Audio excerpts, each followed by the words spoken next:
Thank you for taking a few minutes to watch this brief video on virtualroof.com and actremote.com.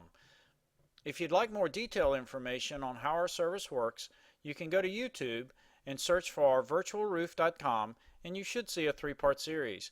That video series goes into great detail on how the full-blown applications work in our environment, how they're used on the iPad, and how they integrate with each other. We hope that you find this video demonstration very enlightening. Okay, we're going to get things started by going to the internet. I'm going to use Google Chrome for that. You could use Safari, Internet Explorer, or Firefox.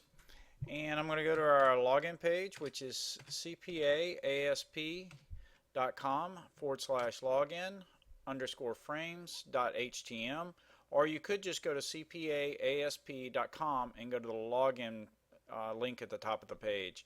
The first time you come to this page, you'll need to go to the download section and download and install the client software.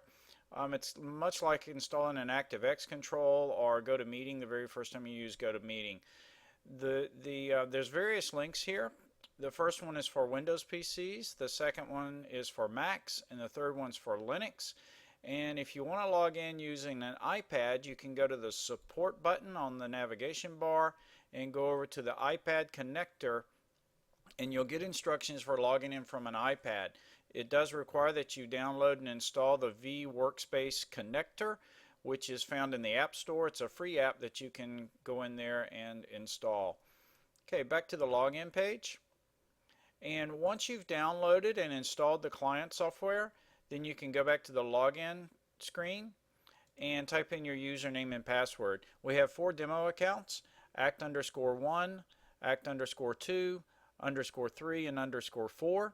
And we also, the password is let me in, and it's the same password for all 4 logins. It's all lowercase, all one word. So we're going to log in as act_4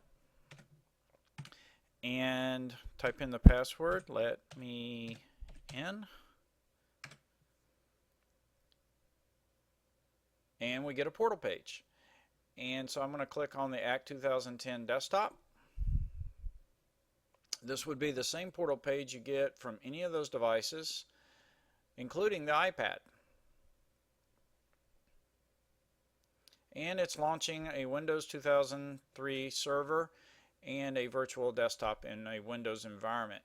And again, this Windows environment would be exactly the same whether you're running a Mac, a Linux, an iPad, or a PC. And here we go. Okay, we're in. We've got a start button down at the bottom left hand corner in a taskbar. I'm not sure if you can see that part, but you can also see that there's a Word icon here. There's PowerPoint, Outlook, Excel, Act by Sage, Microsoft Access, and My Computer. So if I open up any of these, I'm going to launch Microsoft Word, and here I am in this virtual environment. I've got Word running. I'm just going to type some gibberish so that you can see how fast and how responsive it is. It's moving just as fast as it would if it was on my local machine. Okay, and I'm going to save this file, and I'm going to save it. If I go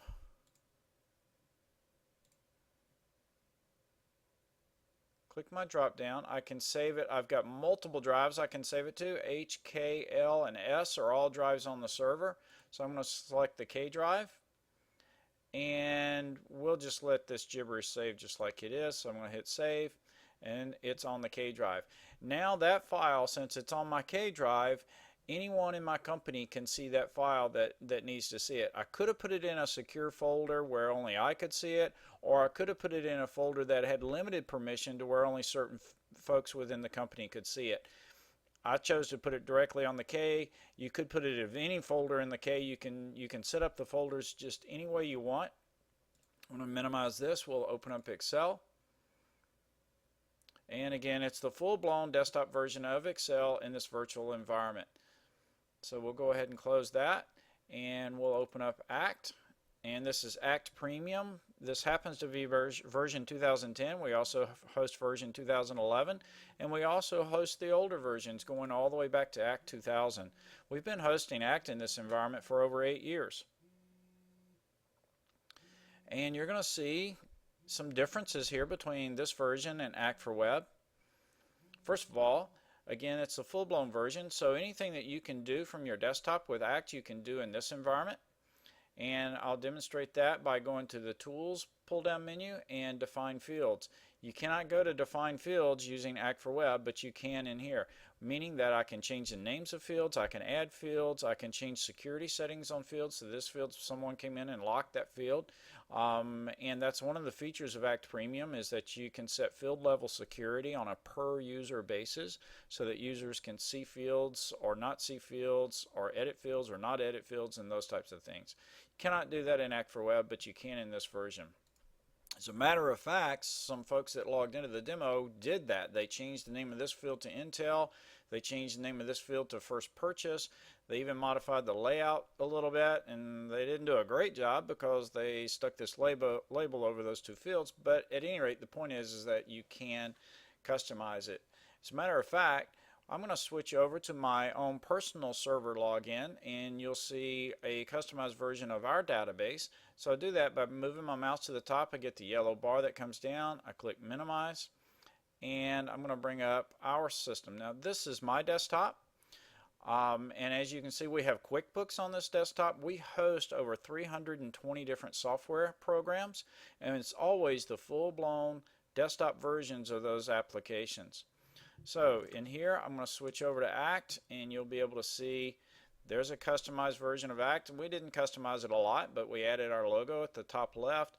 We changed the color of some of the field labels to indicate that those were important fields for us. And we added this field in here called Current Software, a big memo field, so that we can add all kinds of software into that. And I'm going to switch over to QuickBooks now, so you can see that this again is a full-blown version of QuickBooks. So if I want to create an invoice, I click there to create an invoice, and you can see it's very responsive, it's very fast, just as if it was running on my local machine. Well, that's pretty much it. We just wanted to show you that and give you an idea and a sense of what we do here at virtualroof.com. If you would like to see more, we have other videos on YouTube that go into much more detail of how our services work. And you can find those by going to youtube.com and doing a search for virtualroof.com. You can also go to our websites at virtualroof.com and or actremote.com. You can also call us at 407-965-0655 or send us an email at info@virtualroof.com. Thank you.